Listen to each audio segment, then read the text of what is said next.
Naabala tayo ng gwardiya. Ikaw na lang at mamangka at tatalon ako sa ilog. Nililigaw ko sila. Huwag ka nang umalis. Lalaban na lang tayo. Hindi tayo mananalo sa kanila. Sapagkat wala tayong sandata. Magkita na lang tayo, Ginoo, sa dibingan ng inyong ninuno sa Chilwena. Mauna na ako, paalam.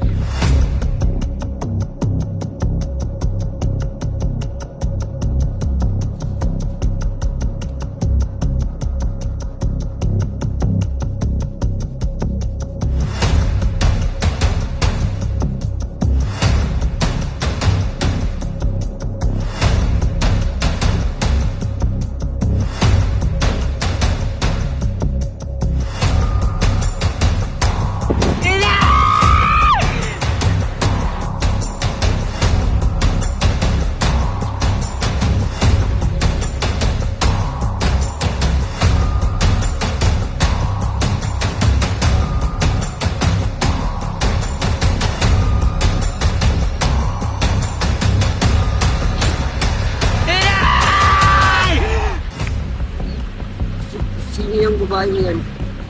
Ito po ang aking tanay. Sisa ang pangalan niya. Kinig ka sa akin, bata.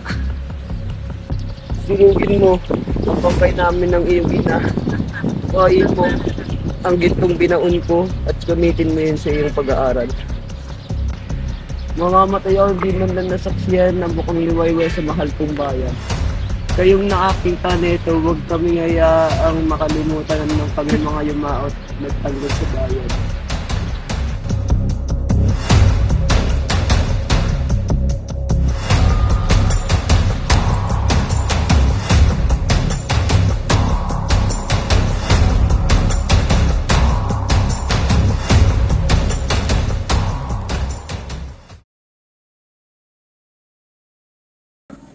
Ako mayan din ang hiling.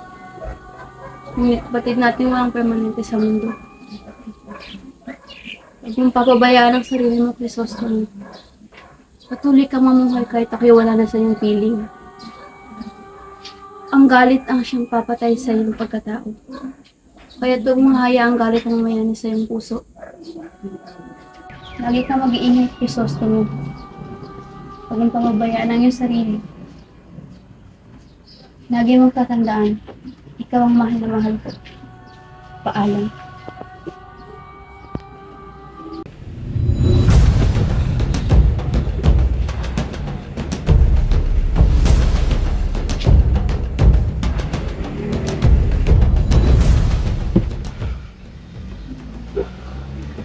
Dinalaw na naman ako nakaraan. Nakaraang siyang mag-uutok sa akin na hindi lang dapat ito ibang sa limot. Maghihiganti ako. At isiguraduhin kong malalasap ninyo ang tunay na sakit kung paano traitorin. Magda kayong lahat sapagkat isinilang na magpaparamdam sa inyo ang tunay na sakit. Maghihiganti ako. Ngunit hindi bilang si Crisostomo. Papapagsakin kayo ni Simon.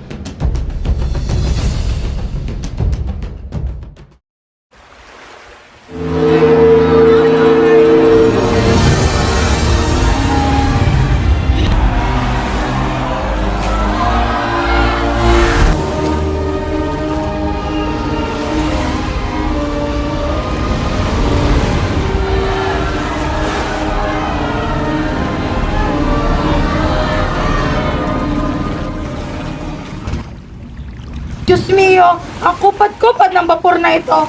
Kapitan, meron na ba itutuloy na bapor na ito?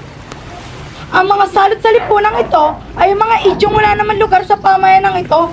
Nakakasira lamang sila ng paligid. Mga basura lamang sila, nakakalat-kalat sa daan. Mga Ginoo at Lord, naisip ko lamang na mas kailangan nating bigyan pagpapahalaga ang pag-aaral. Konsensya, dahil ang eksperto na kapag-aaral ng sensya ang magbibigay pagpapaunlad sa ating pamayanan. Tumahimik ka, Bensay. Hindi na kinakailangang magpunta sa eskwelahan upang matuto ng siyensya.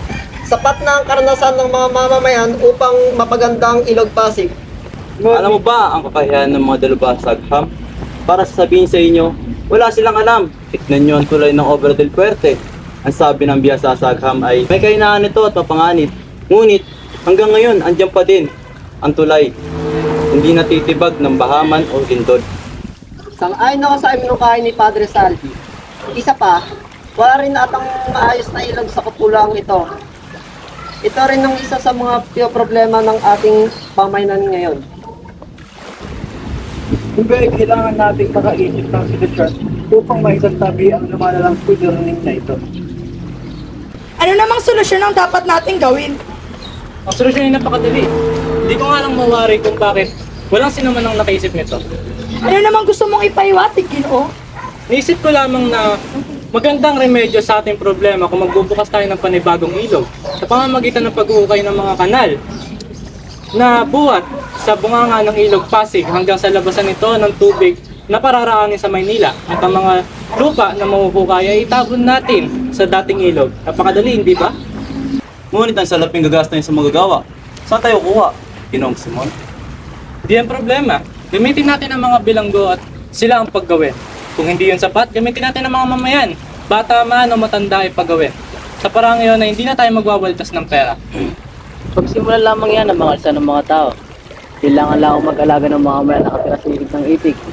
Sa ganung paraan ay mas lalalim ang lawa. Pagkat kapag sumisid na ang mga itik sa ilalim ng tubig upang kumuha ng so na kanilang pangunahing pagkain, ay pati burak na nasa ilalim ito ay kanilang makakain. Hindi! Ayoko! Hindi ako sumasang-ayon sa inyong panukala, Tonto Studio. Kapag dumami ang nag-aalaga ng itik, ay dadami rin ang balot na ayoko sa nakakadiring balot. Kung wala na kayong maisip na ibang solusyon sa problema ito, maaari nyo rin namang pag-isipan ang aking solusyon. Wala rin namang mawawala kung susubukan natin ito, hindi ba? Sana isipin nyo din kung ano ang dapat at tama. Mauna na ako, Ginoo, Donya.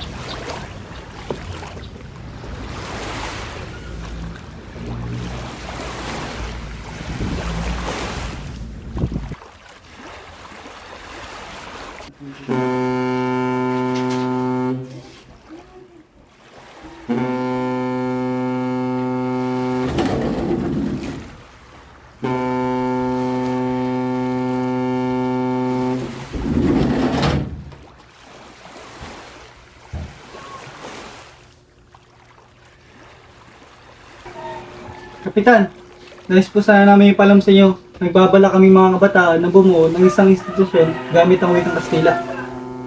Konstitusyon na may wikang Kastila? Mukhang maganda ang inyong pinaplano, ngunit masat mang isipin na hindi yun natuloy. Alam niyo namang itinuloy ito ni Padre Sibila. Matutupad po ang panukala namin sapagkat tutulungan kami ni Padre Irene. Nireguluhan po namin siya ng 2 kastanyo at nangako na tutulungan kami kay Kapitan General. Saan kukuha ng perang gagastusin? Magkamabagan po kami, maging mga estudyante. Ang mga guro naman ay kalahating Pilipino at kalahating Kastila upang patay ang pagtuturo. Noy, magtagumpay kayo sa inyong mga pinaplano. Sige, mauuna na ako. Balitaan niyo na lang ako sa mga pagunlad ng inyong panukala. Maraming salamat, Kapitan. Makakaasa kayo. Alo.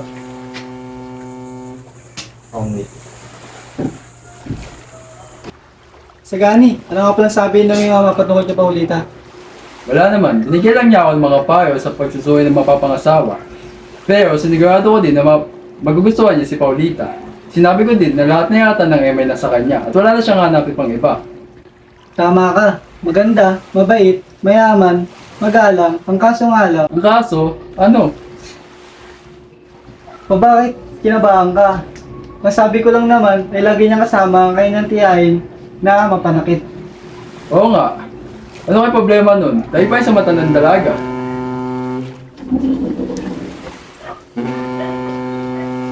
Ang araw, Ginoong Basilio.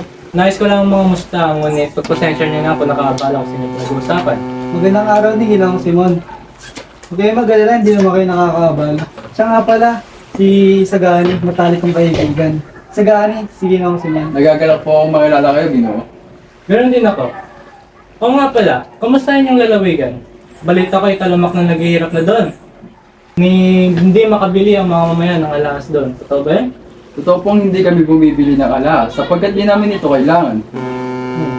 Indio ang inyong kura, kaya naghihirap ang inyong lalawigan. May iba ko. Nainom ba kayo ng serbesa? Kaya na, Ginoo, hindi kami nainom ng beer. Hindi nainom?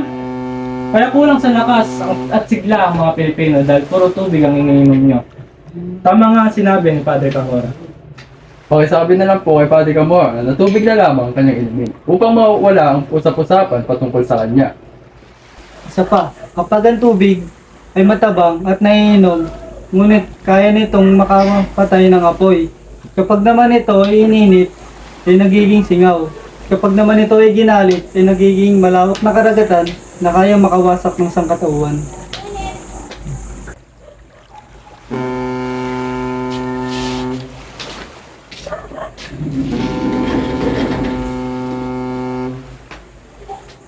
Nakakilala talaga ang taong yun, Basilio. Bakit naman?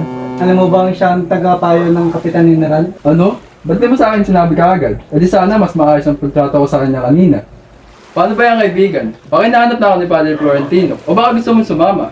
Hindi, ayos lang ako. Magkita na lang tayo mamaya. Magpapahangin na lang ako dito at maglalakad-lakad.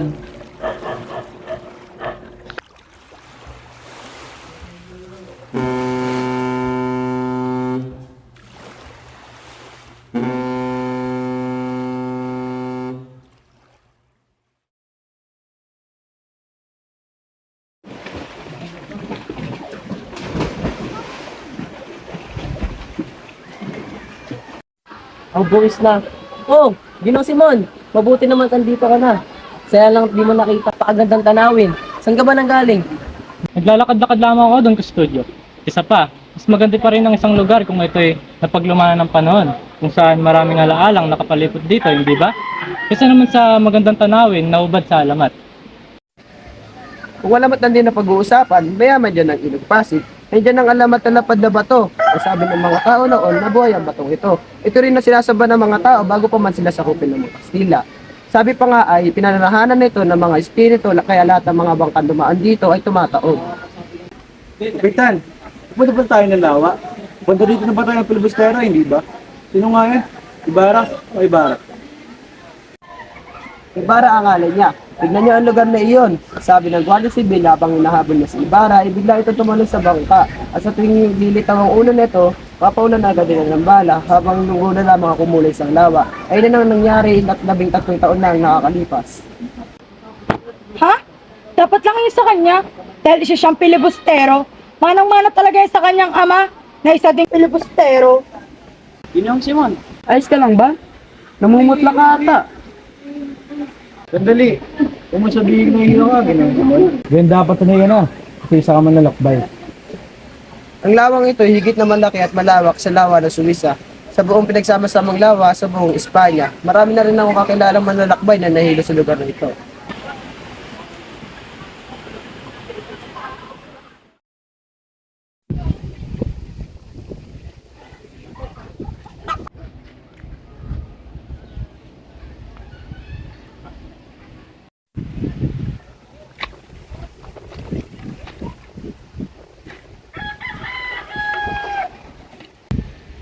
Ama! Oh. May dumating na po bang iyang mula kay Basilio? Oo, meron anak.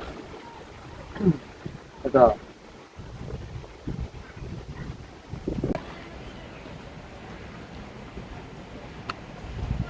Ama, siguro ay masayang mag-aral sa Maynila.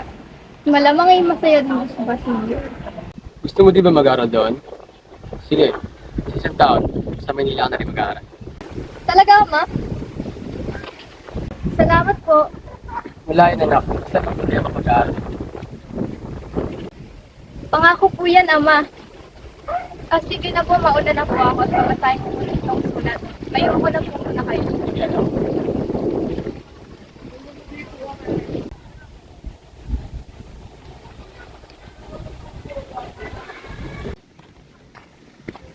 Tobe Santales! Oh, ano pong kailangan nyo? Nasaan ang 200 upa mo din sa lupa? Akin ang lupang ito, kaya hindi ko kailangan magbayad. Ganun ba? Sumama ka na lang sa amin ng maayos kung ayaw mo masaktan. Ah, Ama! Teka lang, sandali.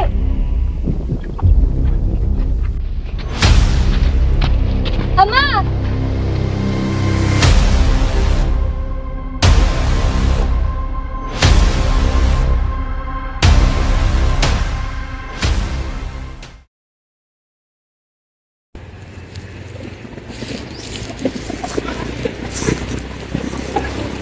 Nay. Kamusta ka na? Ako po ito, si Basilio. Nay, sobra na akong nangungulila sa iyo.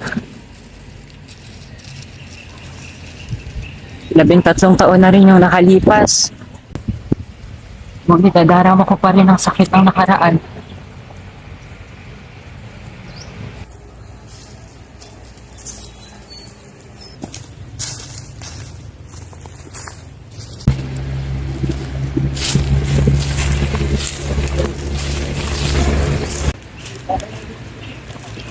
Ginoong Simon iyon ah. Teka. Ginoong Simon nga.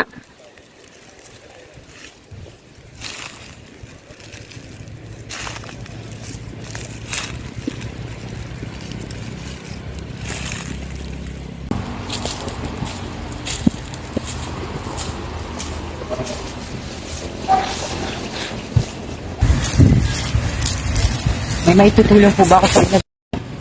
Sa lugar na ito una tayo nagkita. 13 taon na ang nakalipas. Tinulungan mo akong ilibing ang aking ina. Natatandaan mo pa ba? Gayon. Makikilala mo kung sino ako. Ikaw si Crisostomo Ibarra. Ang inaakala ng maraming patay na. Alam mo bang maaari kang mapahamak dahil sa lihim na iyong natuklasan? Kapag kabunyag ng aking pagkataong sisira sa mga plano ko at hindi ko hayaan mapunta lamang sa wala ang aking mga plinano. Parang sinabi mo na rin na nagkamali ako ng pagkakakilala sa iyo, Ginoo. Ito, ako nga ang tumulong sa iyo 13 taon ng nakalipas. Pumunta lamang ako dito upang magbigay pangalaga sa isang kaibigan na nag-alay na kanyang buhay para sa ating bansa. Ngayon, tatapusin ko ang kanyang sinimulan. Ngunit ang mga kabataan ngayon ay sumusobra na. Nagpapalitin na lamang sila sa wikang hindi naman nila kinagisnan. Nagkakamali ka. Kung hindi dahil sa pag-aaral ng mga kabataan ng wikang Kastila, ay hindi kami magagawang pakinggan ng pamahalaan. Ito rin ang isang naging dahilan para tuluyang magkaisa ang mga Pilipino. Mali! Kailanman ay hindi nito napabuklod ang mga Pilipino. Magiging dahilan lamang ito upang tuluyan ang talikuran ng mga Pilipino sa sarili nilang wika. Hindi yan mangyayari dahil mali ang inaakala mo. Masyado talagang nalason ng wikang iyan ang kaisipan ng mga kabataan ngayon. Hayaan na lamang kitang mabuhay, Basilio. Kahit pa alam kong ikasisira ng aking mga plano ito. Sumama ka sa akin, Basilio. Sabay natin ito pa rin ang aking mga plano para sa mga pangapi. Salamat na lang sa alok mo, Ginoo. Ngunit may mga pangarap akong nais kong tuparin. Nais kong makapagtapos ng pag-aaral para maging ganap akong isang doktor. Nagpapatawa ka ba? Kapag nakatapos ka sa iyong pag-aaral at natupad ang iyong pangarap na maging doktor, matutuwa ba ang lipunan para sa iyo? Makukuha mo ba ang katarungan ng iyong ina at kapatid sa pamamagitan ng pagtupad ng iyong pangarap? At ano namang magagawa ko? Kahit iharap ko sa hukumang iyan ang kaso ng aking ina at kapatid ay wala pa rin namang magbabago. Hindi ko pa rin makakasama ang nanay at kapatid ko. At bakit? Mabubuhay ba ng hustisyang iyan ang pamilya ko? Hindi naman, di ba? At kahit makita kong nahihirapan ang mga nang-api sa amin noon, ay hindi pa rin ako lubusang magiging maligaya dahil mag-isa pa rin ako. Umuwi ka na, Basilio. Umuwi ka na sa inyo. Hindi ko inihiling na itago ang aking pagkatao. Kung magbago man ang iyong isip sa pagtanggi sa aking alok, punta mo na lamang ako sa eskolta.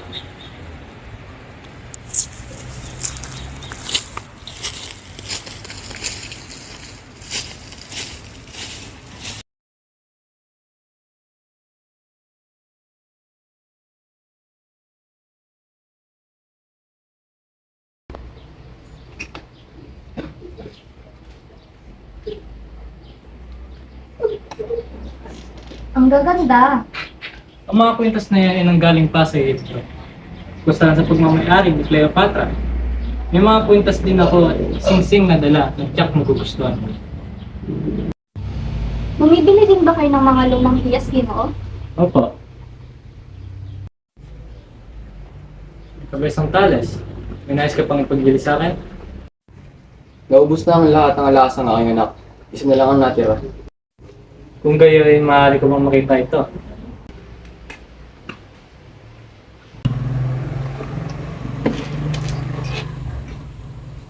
Ito ang witness ang sinasabi ko sa inyo, Ginoo.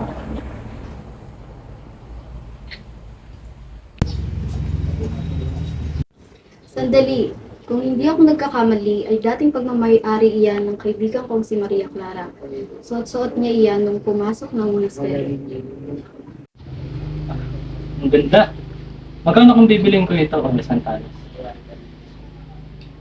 Ipagbibili mo ba ito ng 300 piso? 500? 3,000? Sabihin mo na sa akin na tanda akong bilhin ito.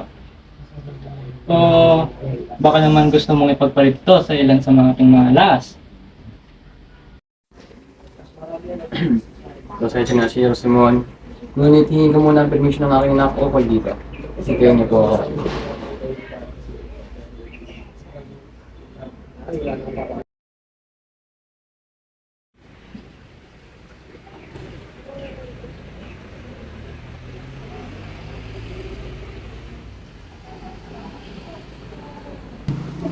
Sige na naman, Hermanang Pechang. Pumayag na kayong kunin ko si Audrey. Sa tingin ko naman, sapat na ang pagpapaalila niya sa inyo. Cecilio, tama na, nakakaya. E di sana pala hindi ko na lang siya pinautang, kayong di pa ako nakatubo.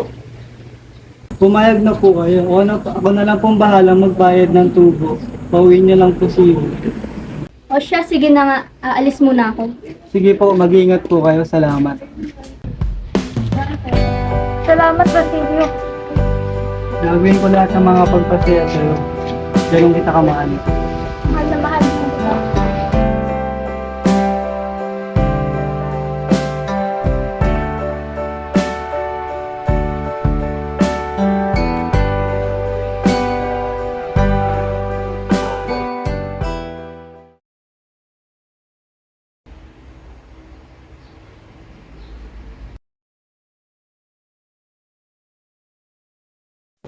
Kamusta si Kapitan Tiago? Nahina na rin ang kanyang katawan. Wala na rin siyang ganang kumain. Parang bansang Pilipinas, habang tumatagal ay lalong nangihina. Oo nga pala, isang oras na lang ay magsisimula ng himagsikan. Mamili ka. Ang iyong kamatayan o ang iyong kinabukasan. Saan ka papanig, Basilio? Sa mga mapangapiyos na bansang iyong kinagisnan. Hindi ko din alam ano bang dapat kong gawin. Ayahan kitang pag-isipan. Ngunit bilis-bilisan mo, Basilio, dahil natakbo ang iyong oras. Simple lang naman ang gagawin mo. Pumumunuan mo lang naman ng isang pangkat ng pagsasalakay sa mga kumbento at siguraduhin ang kaligtasan ni Maria Clara at ni Kapitan Tiago. Ngunit uli na lahat, pili si Maria Clara. Patay na? Hindi totoo yan, Basilio. Pumunta ako dito para iligtas siya, hindi maaaring patay na siya.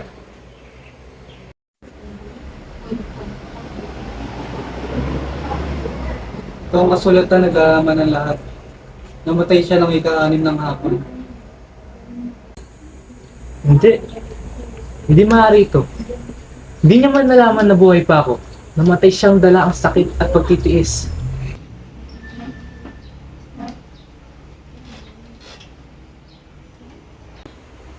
Kapag talaga nangyari sa kanya, nagtiis siya para sa kanyang minamahal.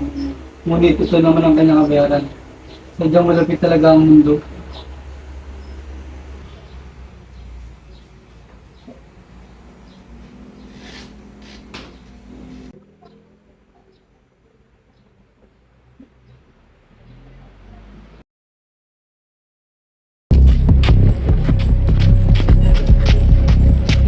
Makaraig!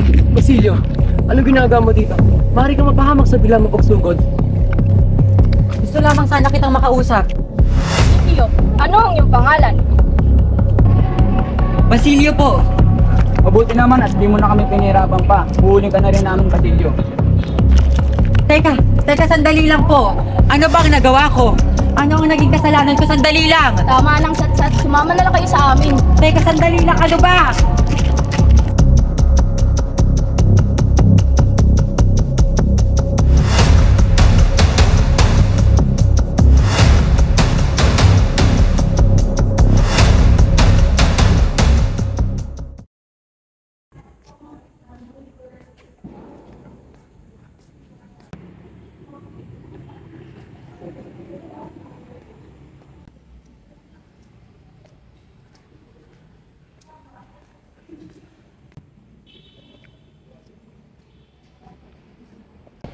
Hermana Bali, huwag na lang po kaya tayong tumuloy. Tara na po. Ano wag na? Kaganina pa naghihintay ang padre. Ayun na nga oh. Pero ayoko na po talagang tumuloy. Ano ba huli? Akala ko ba gusto mo makalaya si Basilio? Ikaw po ka na kailangan ko. Padre, nandiyan pala kayo. May kailangan daw po sa mga sabihin si Luli. Halika Luli, magmano ko kay Padre Ramon. Padre, maiwan ko muna kayo upang kayo makapag-usap. Pagkalabali, huwag ko po kayo iwan ito. Sige na, Luli, mag-usap lang naman kayo. Huwag kang mag-alala, nasa labas lang ako. Malagali!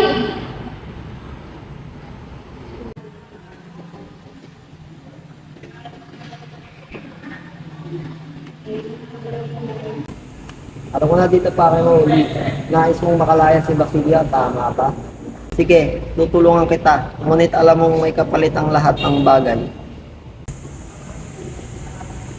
Tulungan niyo po ako makalaya sa Basilio.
Binabati ko kayong dalawa. Naway mag-work kayo ng payapak na kloto. Maraming salamat sa inyo. Salamat po sa inyo at asahan niyo po magiging maayos ang pamumuhay namin. Ganito. Pwede ka bang makausap si Paulita kahit sandali? Sige po, sige. Mayroon ko po na. Tia, sigurado ka lang sa pinasok mo? Siguradong sigurado na po. At saka kung sa isa gani po ang iniisip niya, ay huwag na kayo mabahala pa dahil hindi ko na siya mahal. At saka, gaganda ang buhay ko kay Juanito. Wala naman akong mapapala kay isa gani. Kung ngayon tingin mo ay tama, Paulita, hindi na kita gugulin pa. Basta lagi mo tatandaan na hindi ang isip natin ang itatakda kasi ang dapat natin maling, kundi ang puso. Marami sa mga tao hindi pinagpapala na makita ang kanilang kapares sa pangabang buhay. At ang kapuwang nila sa pangabang buhay, yung totoong tao yung minamahal mo. Kapag nahanap mo ang tao ngayon, huwag mo nang papakulan. Dahil ang mga tao yan ay bihira lang dumaan sa ating buhay. Sige, mauna na ako. Naway naintindihan mo aking mga sinabi. Muli, binabati kita. Maligayang ako.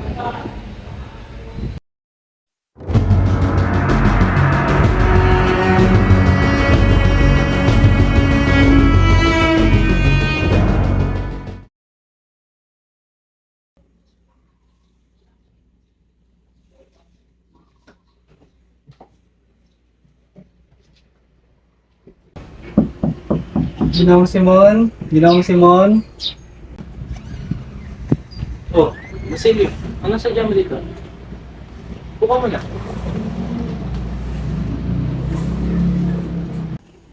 Papasalamat lamang sana ako. Dahil pinakausapan niyo kay Neran na ako'y palayain. Wala nga naman. Yun lang ba ang pinunta mo dito, Basilio? Ayos ko sana sabihin na nagpapayag na ako sa nais niyo. Hindi masama akong kapatid at anak. Nakalimutan ko patayin lang ang aking kapatid at pinahirapan ng aking ina. Pinarurusahan na ako ng Diyos. Wala na ako nararamdaman kundi galit at pag-iiganti. Kasama na po ako sa inyo, Ginoo.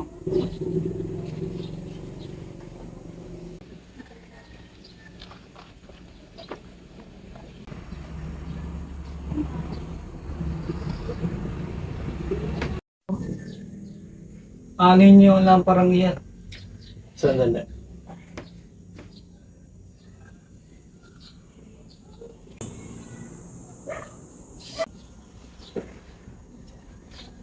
Sandali. Di ba dinamita yan? Oo. Ngunit hindi ito basta dinamita lamang. Ito ay mga damdaming tinikis, mga kasawiyang naimbak at pangaapi. Ngayon paparusahan ng mga makasalanang matagal nang nagtatago sa katotohanan.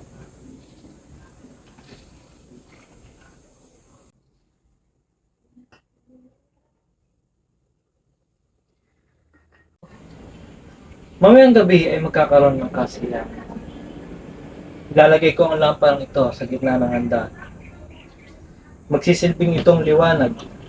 Ngunit pag sumapit ng 20 minuto ay ilalamlam ang ilaw nito. At kapag inayos ang mitsa, boom! Sabog ang lampara. Ano naman ang dapat kong gawin? Ganap na ikasyam sa sabog ang lamparang ito. At gusto ko ikaw, Basilio, ang mamuno sa mga artelyo. At kaming dalawa ni Kabesang Tales ay susubukang kunin ang tulay. Ang pagsabog ng lampara ay ang hudyat upang sila ay magtipon-tipon at sumugol. Lahat ay masasawi. Magkakagulo at nanaisin na lamang ng mga mamamayan na makisali.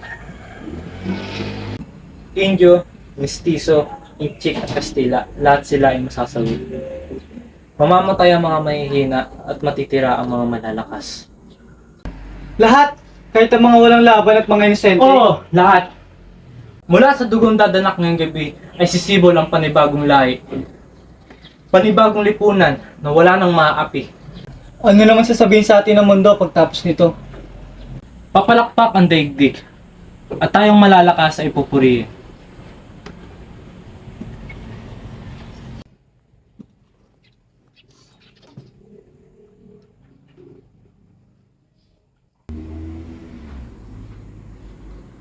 Oo nga pala.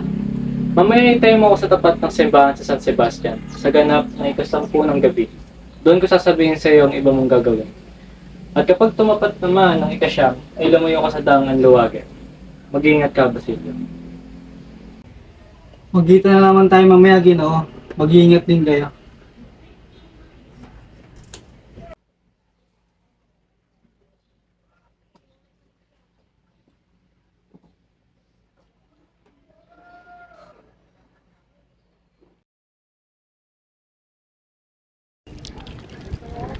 Huwag ka na mag-alala, Basilio.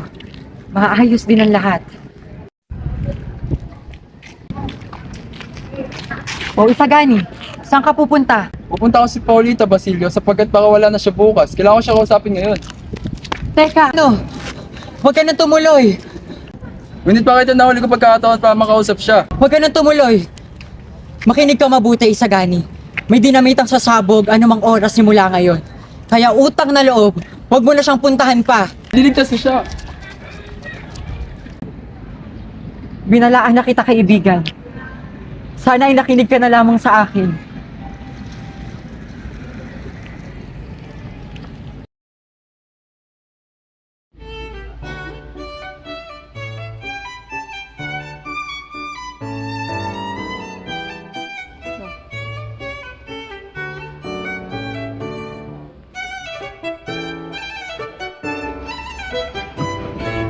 Senyor Simon, buti naman nakarating ka na. Halika at samahan mo kami sa pagkainan. Salamat sa minita pagtanggap, Doña Victorina. Ngunit hindi na ako magtatagal pa. Ano? Hindi ako papayag na makaalis ka kaagad. Halika at samahan kami. Senyor Simon, halika't saluhan mo kami.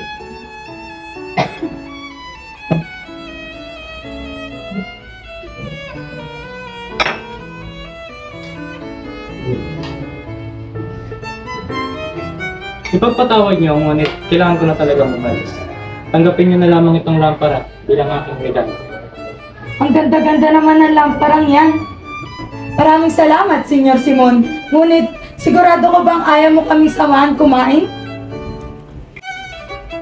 Salamat sa inyo, Lok, Doña Victorina. Ngunit marami pa akong kailangan gawin na hindi dapat ipagpaliban.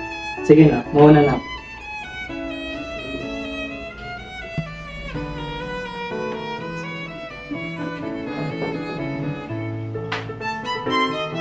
Sandali, ano ito?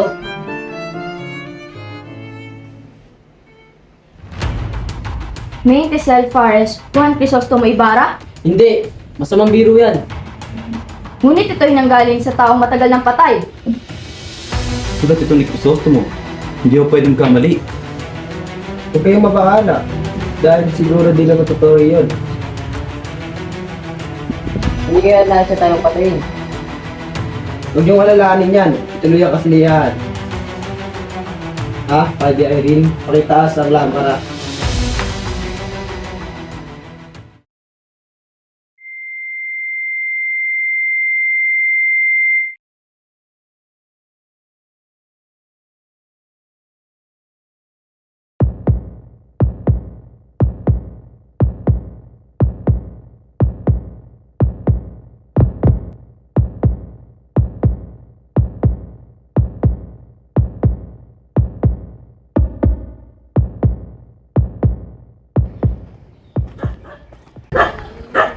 Tagumpay ka, Simon.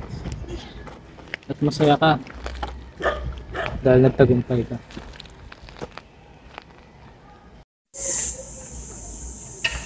Tapos na ang aking mission.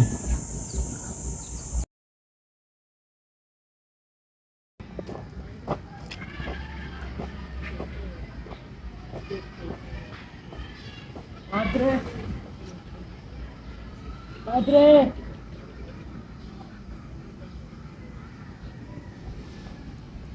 Senyor Simon! Diyos ko, sandali. Tatawag ako ng doktor. Wag na, Padre. Ilang sandali na lang, mamatay na rin ako. Dadakpin rin nila ako mamayang alas 8. Mamatay man o buhay, hindi ko hahayaang dumpuan nila ako ng mahinga. Diyos ko, Panginoon ko.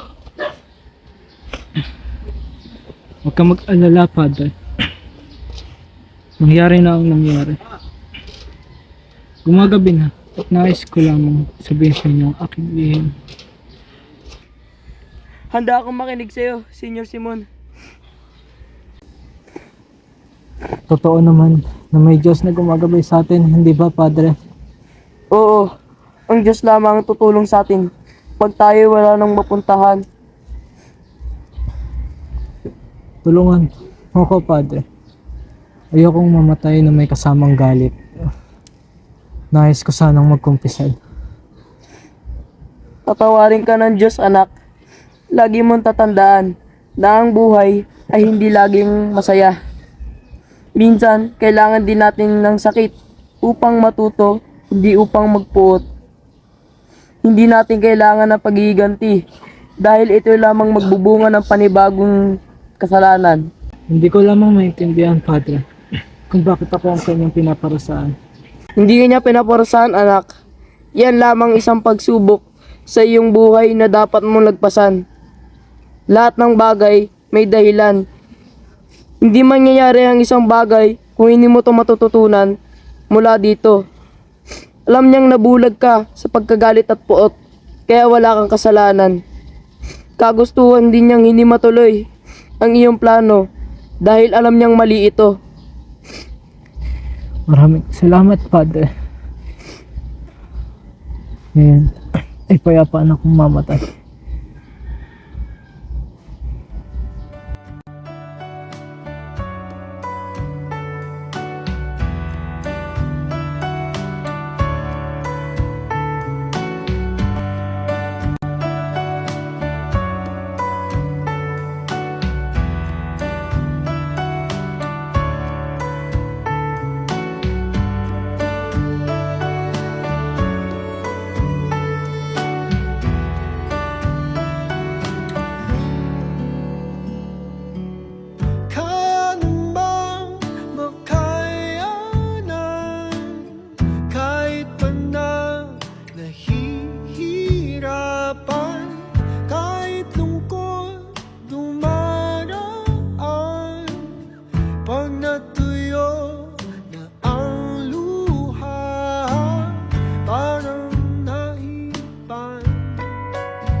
pangarap